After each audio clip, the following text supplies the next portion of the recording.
in that moment, there it is. What's wrong with men?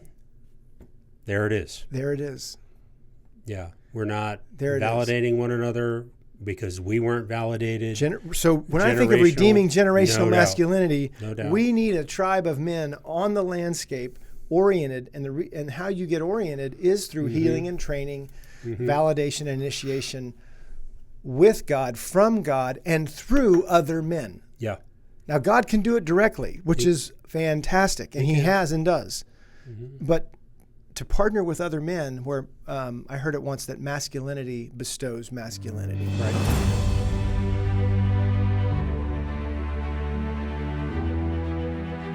With God, there is always more. More love, more life, more freedom. Welcome to Zoe's Exploring More with Michael Thompson. C.S. Lewis once wrote, "Our Heavenly Father has provided many delightful ends for us along our journey, but He takes great care to see that we do not mistake any of them for home." Join me and the team as we explore the kingdom together, discovering the deep truths and offering encouragement for the journey. There is always more. Welcome, friends and allies, to the Exploring More podcast. Michael Thompson hanging out with S.J. Jennings. And when I've been away for a little while. We had a huge Dangerous for Good Men's Summit in Dayton, Cincinnati, Xenia, Columbus.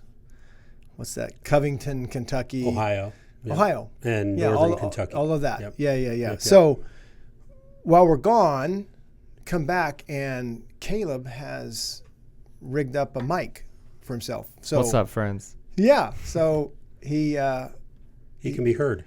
Yeah. When we ask him a question, instead of it just being like, off in just the distance, yelling us information. Yeah.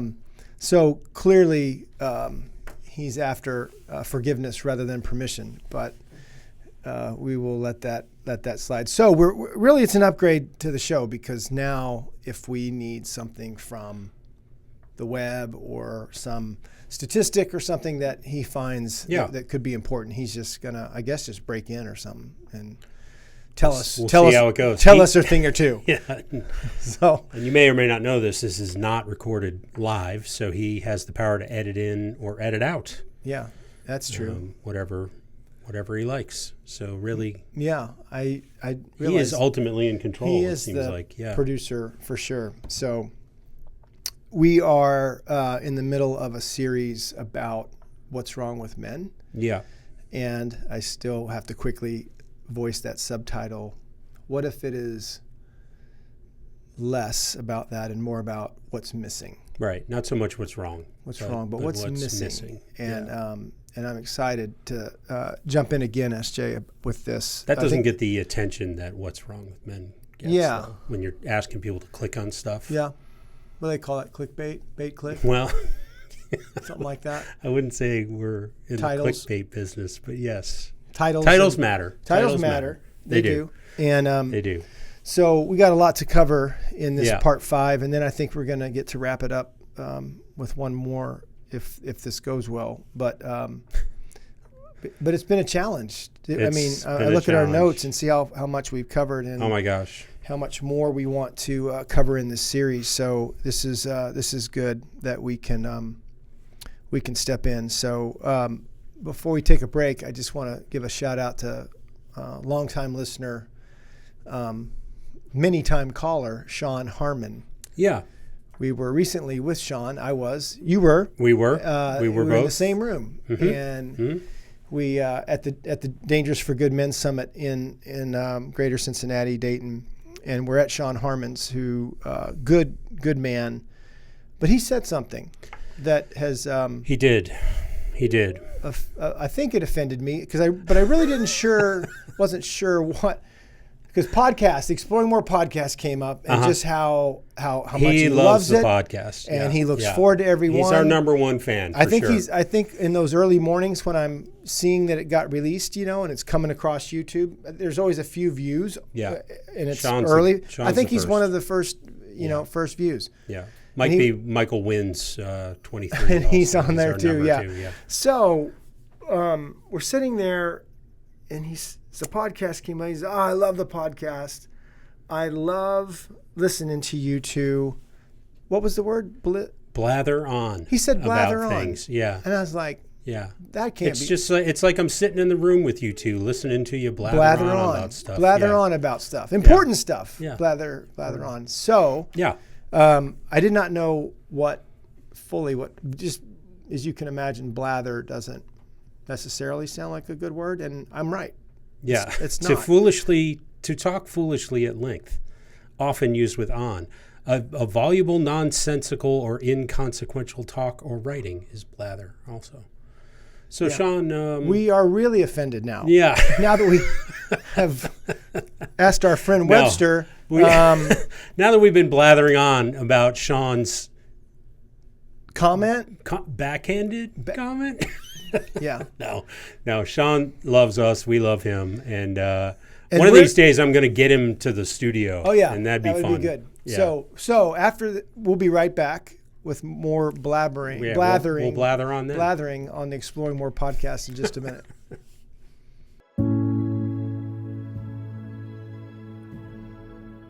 And at the time I had attended the deepening weekend was a pretty dark part of my life. I had a very sick child and was feeling just very overwhelmed because I felt like nobody understood my situation. I was in a place before the journey of just being lonely. The first day when there was like 50 women on the launch team, and I feel us as women, we can be pretty standoffish to each other, but then when they started talking, my heart just warmed up to the women. It's like, we all are in the same place and we all have hearts to want to know each other. I think for me, on this journey of healing, I have seen and felt God's presence, and He cares. He is there in the process. He is so tender and so full of mercy, even in the pain or even with the tears. And at first you might think, I don't want to feel that. I don't want to go there. And it's hard. But I will tell you, once you get through the other side and feel the healing that has taken place, then you come to a place where you do actually want more. It was just so valuable to be with other women, to feel heard and to hear other people's stories and feel less alone on the journey, and to remember who I am and who God is and what He is capable of doing, and that you don't have to carry it alone. We women, we really, if you think about it, we want that sense of community. Some of us have been hurt by that from other things in your past. Don't let that hinder you because it's different. I promise you.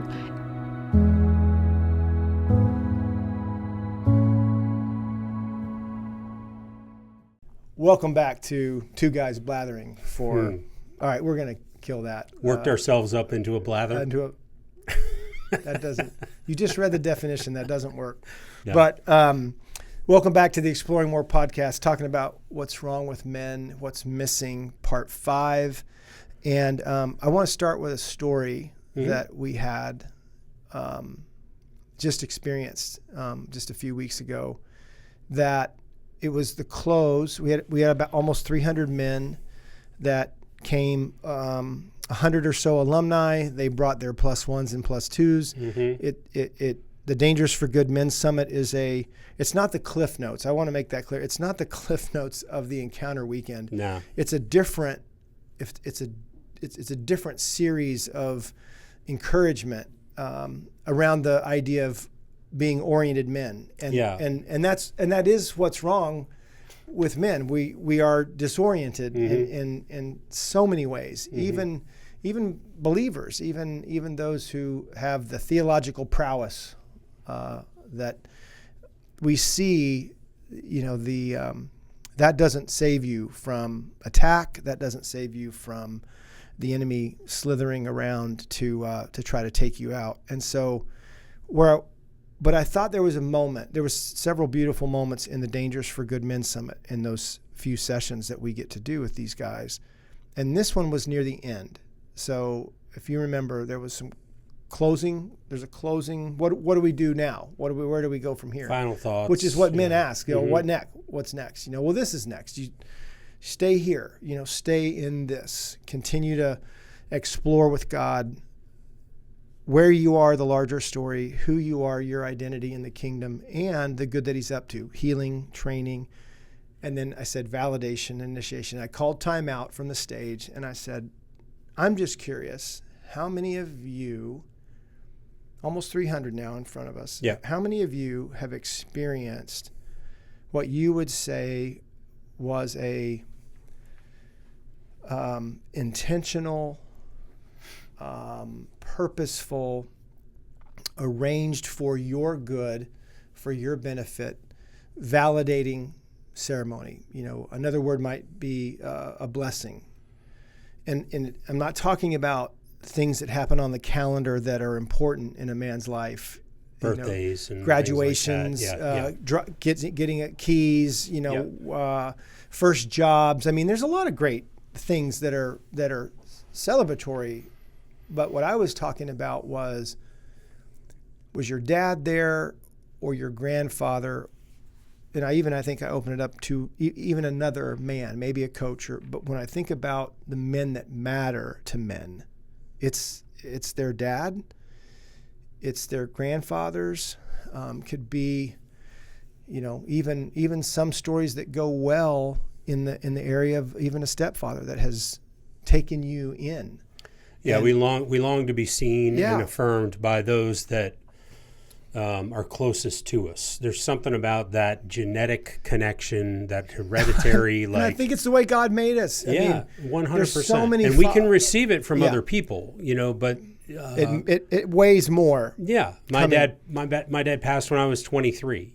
So all the affirmation and validation just over the course of our friendship that you've given to me and others on the team and in our circles is unbelievable. It's my 50th birthday I think about. You know what I mean? How awesome that was. So everybody had something to say about me and to me and for me. And yet there's still a part of my heart that wants to see and hear my dad say those I'm words. Proud of you. I love you. I'm proud of you. I see you. It's just... So back to the hall that we were in. And so I asked that of the men. How many of you have had that, would say that you've had a meaningful man, father, grandfather, important moment spoken over you, recognition, validation, ceremony of some kind? One guy kind of like slowly put his hand up. And I was like, well, one, thank you for raising your hand. That's awesome. Yeah. But I think you called him a unicorn. I said, you must be a unicorn, because the rest of these dudes, and it's interesting, even that, SJ, I was like, I wonder why that guy didn't shoot his hand up. Mm-hmm. I did. Mm-hmm. It was almost like I'm afraid to even raise my hand. Because there's much that was so interesting. Maybe, yeah, very. Maybe that. And secondly, so I said, okay, come on, there's got to be more than one. Well, I think 5 or 6 other hands kind of went up. Yeah. And maybe let's say another dozen, that would have qualified had we really got to survey the room. Yeah, which would mean 5% of the room. I think it's, like maybe 5 or 6% with that many guys. And I thought, in that moment, there it is. What's wrong with men? There it is. There it is. Yeah. We're not validating one another because we weren't validated. So when I think of redeeming generational masculinity, no doubt. We need a tribe of men on the landscape oriented, and how you get oriented is through healing and training, validation and initiation with God, from God, and through other men. Yeah. Now, God can do it directly, which is fantastic, and He has and does. But to partner with other men, where I heard it once that masculinity bestows masculinity. Right. I believe that. I really, really do. I think it's, back to your point earlier, it's the weightier part of that, especially when it's dad or grandfather. And so many of them weren't. So many of them weren't that they struggle to do it for the next generation. And that's part of what I think missionally we're up to. Okay, so I want to hold that picture and that story real quick. Unfinished, unfathered, meaning unvalidated, uninitiated, with intentional, with blessing, with words of affirmation and encouragement. Okay, that's. Now I want to go back into the same living room that we were insulted with blathering. Blathering. Yes. See, blithering sounds, I know what blithering means, but he said blathering, which... It's okay. It was said with love. His vocabulary is extensive. It is. So I want to go into that same living room kitchen because we saw some elder sages. I want you to tell the story. I want to hear what you say. We saw some elder sages recognize some of the men who made that Dangerous for Good Men Summit happen. They were the ones who signed on the line. They were the ones who said, we're going to front, some of the sponsorship. So John Stackler and Sean Harmon. So here, I think those few guys could be added now to the posse of raising their hands because of what happened. Yeah. And if they didn't put their hand up, I would say, John. Yeah. Remember? I was there. Yeah. What happened? So go ahead. What happened? Yeah. Well, I want to say, first of all, shout out to the elder sages that were at that Ohio event because, and I'd start naming them, but then I'd forget one of them. There were a ton of them there. But you know who you are. Elder sages really stepped into their role. One guy said it was like their coming out party. Yeah. They were deployed well. Yeah, man. Space. And they didn't have, with a couple of exceptions, they didn't have specific roles. They were just to be there to be themselves. Matter of fact, it was before you had gotten there. I got everybody circled up in the room, the whole volunteer team, everybody. And I got to say to them, two things. We didn't get dressed up for nothing. And I saw the pics. And be yourselves. I saw the pictures.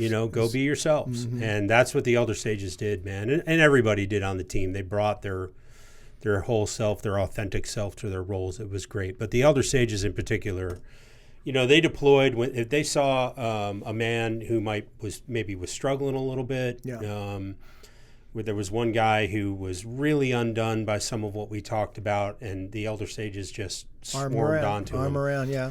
And so that atmosphere, I think, is important as we go into John Stackler's kitchen, which is where this took place. And it's John and Sean, and then a man named Steve Settle, who headed up our I team for the Ohio event, which was fantastic. Well done, Steve.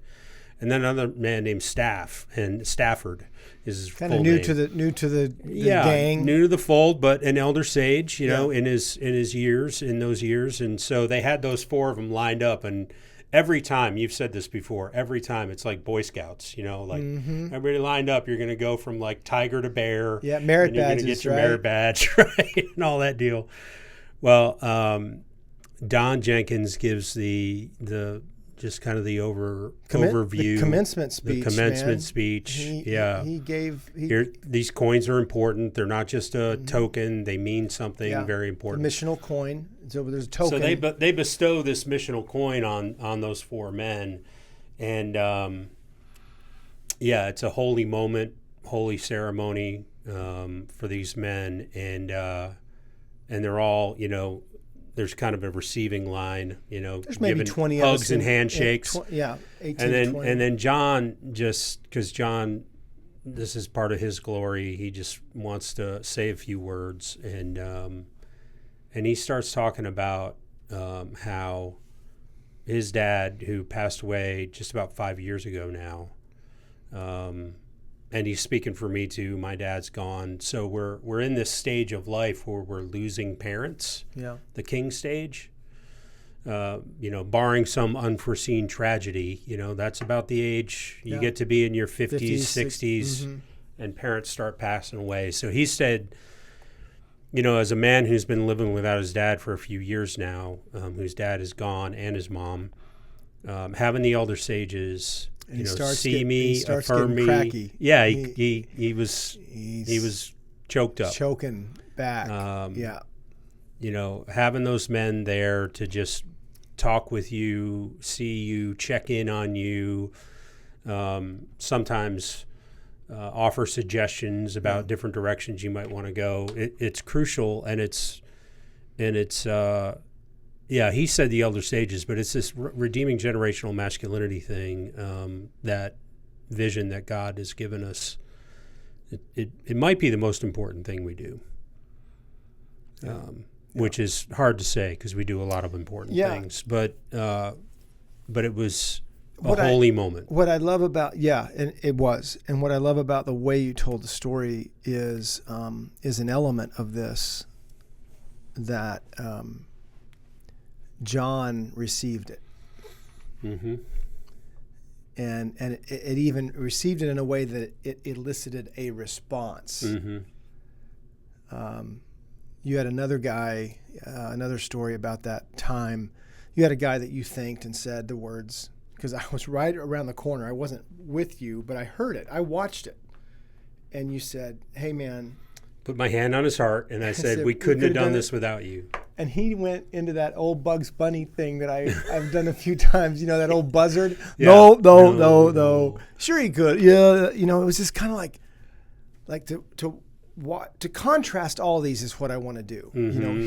Here's the mob of men, and only a few handfuls, maybe a couple handfuls, could say that they've experienced that. Then here's John, who received it. And then here's this individual who was such a big part of the couple days. Oh, crucial part. And is probably a little more of a Martha than a Mary. He's more comfortable helping and having things and bringing things. He's always either got boxes in his hand or he's walking fast somewhere because that's the way part of his glory. He lowers his shoulder and gets in there and yet when he's recognized for it, it just, you helped it stick. You helped them. It'd be like putting that merit badge on the little guy's shirt, and then there's no tape, there's no pin, there's no adhesive, just bonk. It just goes bonk. Mm-hmm. And you didn't take it in. Mm-hmm. So it's a huge part of this conversation. When I think about Caleb, some of the things we have here about, what is the power of relationship and how does it tie into how Jesus walked with people? Well, before you go too much further, I have to tell you this, okay? Okay. About that individual. His name is Sean. Yeah. Okay. And I said to him in that moment, I said, bro, just say thank you. Because what you bring is uniquely you. Yeah. It's part of your glory. No one else can bring it but you can. And he's like, okay. Yeah. So I sent him a text this afternoon. I said, hey, man, just wanted to say again how thankful we are for your help with the weekend, your love, support of Zoe's mission. We couldn't do it without you. And a winky emoji. Yeah, that's what you told him, yeah. He said, whatever, you could do it without me, but I bring the awesome, so why would you? You are my brother and I love you. That's a great receptive receiving speech. He's learning. Yeah. So, I think about this direction that we're going, all of that for some prelude to what's the power, what is the power of relationship? I mean, we're made for intimacy and oneness and connectedness with God and each other. So it is the most powerful. Mm-hmm. We could go into all kinds of stuff that we're not going to go into about, what happens to people when they are not given, not recognized, not cared for. It's a relationship I immediately am thinking about, and we don't want to go too far down this road, I know, but I'm immediately thinking about solitary confinement in prison. It's our big punishment. There's a penitentiary in Philadelphia I toured, and it was the first one to utilize solitary confinement. They had a window way up on the hall that wouldn't allow direct sunlight, but it allowed in their room, in their cell, wouldn't allow direct sunlight to touch them. Yeah. But it would allow the light. And you go out for 1 hour a day in your own little 6x6 box to walk around in circles. And half of them went crazy. Yeah. Well, because we are made for interaction. We're made for relationship. It's punitive. It's one of the worst things you could do to a soul, to a human being, and not just that, even animals. Yeah, sure. Oh, however big the enclosure and cage is, I'm not, jumping on the save the whales thing, but I'm just saying it's pretty universal. Mm-hmm. So when I think about what Jesus did and does, still, he includes. He gives you a place. Yeah. He invites, he woos. Father, Son, and Holy Spirit are very much about chasing, pursuing, following us. I just think this is apprenticing us. This is the relational space that, and when we come into some agreement with his love, then, as you said, then we can become apprentices of his way. And his way is love. And so the healing and the training and the validation and initiation, all of those things, I think, are what is critical for how do we, if this is what's wrong with men, and we identify, and because this is what's missing from men, then what does it look like to create and be a part of a culture that's about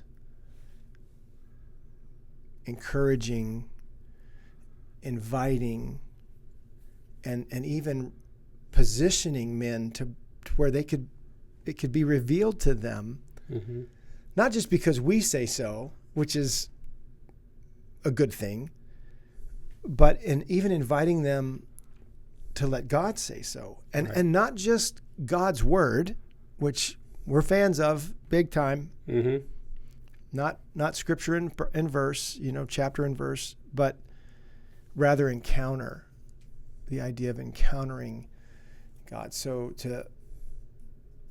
I think, bring some of these, we've said it before, not to get into the review too much, but so much time and energy is spent on symptoms, when I think the core sickness, the core virus, the pain is connected to it, is uninitiated, unfathered, unvalidated, unseen. And women need it too. I'm not saying they don't. But when men don't experience that, we would say they become dangerous men, either in their passivity, right, which is such an expression of uncertainty, or, and maybe, I don't know if it's worse, I don't know, they're aggressive. The anger and the intensity that comes when you don't know what to do, there's kind of that, and all men I think have both. There's some of that shutdown when you don't know what to do because you haven't been initiated. You don't know who you are. This moment is too big for you. Yeah. And there are some moments in life that will strain the crap out of your capacity to step or even stand in. Not necessarily step, but just stand in some of those painful moments of that life will extend us. But I believe that passivity and aggression are the greatest demonstrations of symptoms. No doubt. And if we give them medication for those things, I take some meds. I mean, there's some medication that's important. But if you think the medication's going to treat it, that's another slippery slope. That's the story I've told before about going to the chiropractor for the first time. Mm-hmm. How many ibuprofen you taking a day? 6? Yeah. She's like, what? For the pain. Yeah. Yeah. And she said, you know, you don't have to live in pain, right? I was like, well, I guess. How are we going to deal with that? What are you talking about? You know? Yeah. Yeah. I think the when you talk about, you know, the passivity or retreating versus the aggression, the anger, the pushing back, I think about a couple of things. The first is Will in Good Will Hunting. His response is aggressive. Yeah. When Sean is really getting to the root of the symptoms. Yeah. That's kind of what comes out of him. And before that, there's sarcasm. Oh yeah, there's all kinds of pushback. All kinds of keeping himself isolated from everybody, and because nothing's good has come out of relationships in his life. Yeah, and he ruins. Anyway, it's a great movie. You should watch it if you haven't. It came out, 25 years ago. So we're not giving anything away, I hope. So the other thing I think about, Michael, are the ingredients of love. And we've done a couple of podcasts about that before. Belonging, acceptance, validation, initiation, worth, right? Those are the 5 big ones that we talk about all the time. And the aggression, the symptom, or the passivity, the symptom of passivity, pulling back from things, it's directly tied to not receiving those things. Yeah. Those things, that not being handled well. And I think most guys walk around and they're acting out in their symptoms, because I have been one of them. Yeah. And I had no idea that it wasn't just how I am, right, with a hot temper or a tendency to retreat from things. It's tied to my little guy who's still in my heart, right, that doesn't feel seen, doesn't see himself as acceptable, hasn't ever received validation or hasn't ever received any validation in his life, and we don't know why we're angry, most guys, or because they're both, I think both of those behaviors, lashing out or retreating, they're both tied to anger. But it would probably be a mistake to say that we didn't get any of it. We didn't get any validation. I'm sure there were a few moments, birthdays. I mean, I just don't think your mom and dad would have missed any and every opportunity, and I don't think mine did either. But one of the things we're talking about is that stuff has a shelf life. It has there's a fuel especially to it. For a boy. And if we're caught off guard in a moment in boyhood where there is uncertainty and there is vulnerability to be told or to be to be told harshly, or to be shamed, sarcastically, or some embarrassed. I mean, those are the things that some of those things in our lives were when we needed reinforcements the most. You talked about and have about the false self and wounding moments. Well, the wounding moments are going to happen. The question is when is the redemption of that moment? When is that moment going to be redeemed? And part of this, as we wrap up today, recovery is about, I like what you said about going back after those moments where there wasn't anybody to protect us or to tell us, that's not true, buddy. Right. That's not going back true. And watching the tape and reinterpreting things and having them reinterpreted. So that's in the last session, that's coming up. I mean, I really want us to share more about how our journey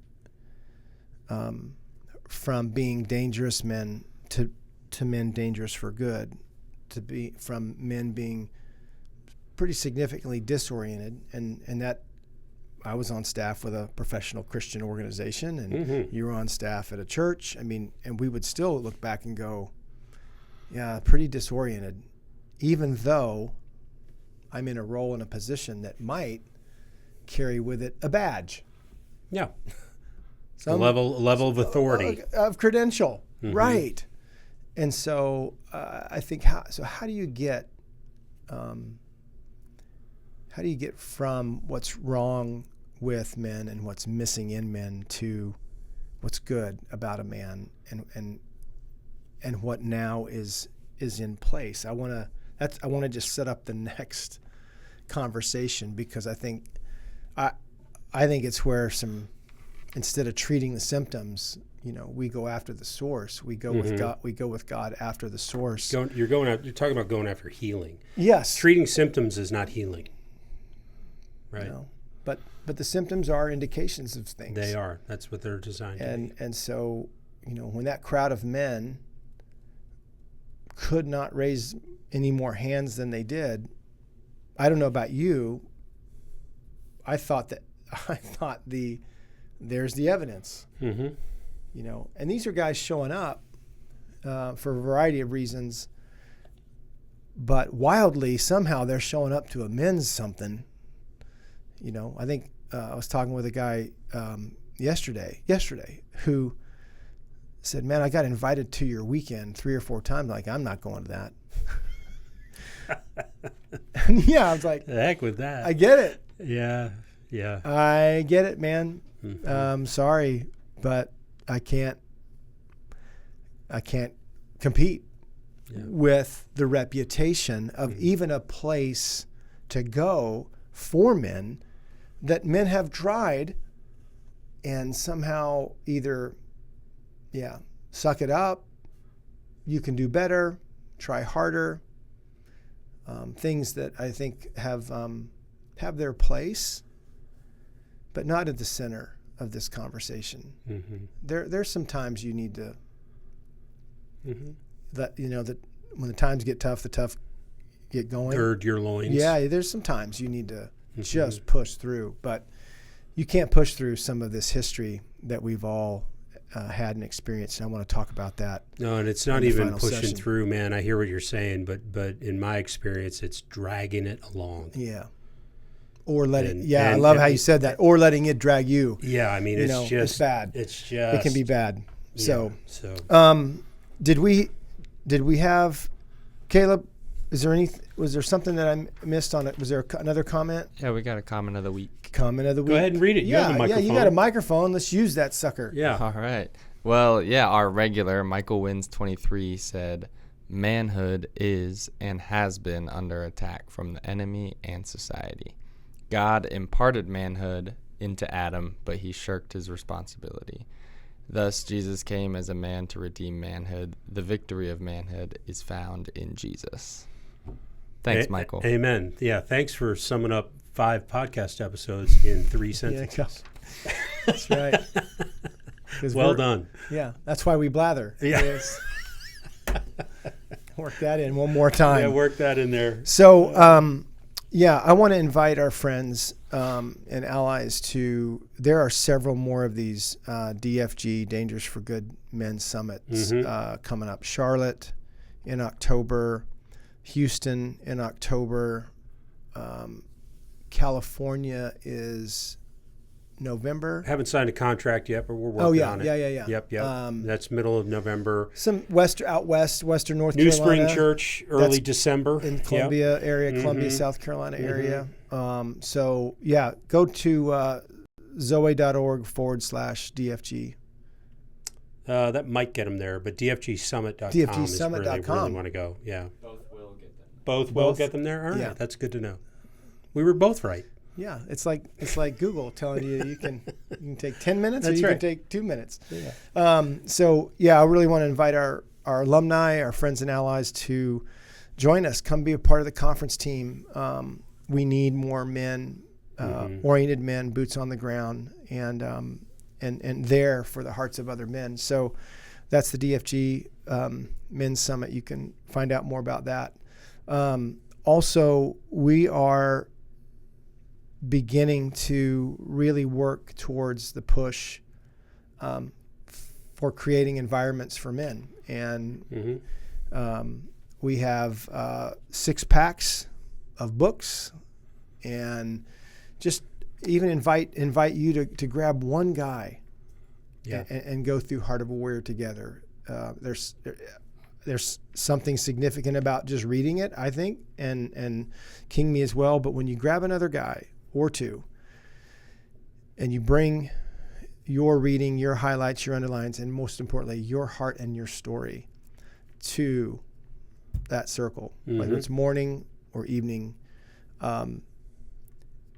it'll be a little bit about the resource, but it'll be a lot about the relationships. No doubt. And we need more men in relationship, intentional relationships with other men, moving at this thing called orientation. So I hope as we keep talking about that, publishing some stuff about that, that you will consider joining us in that for this fall.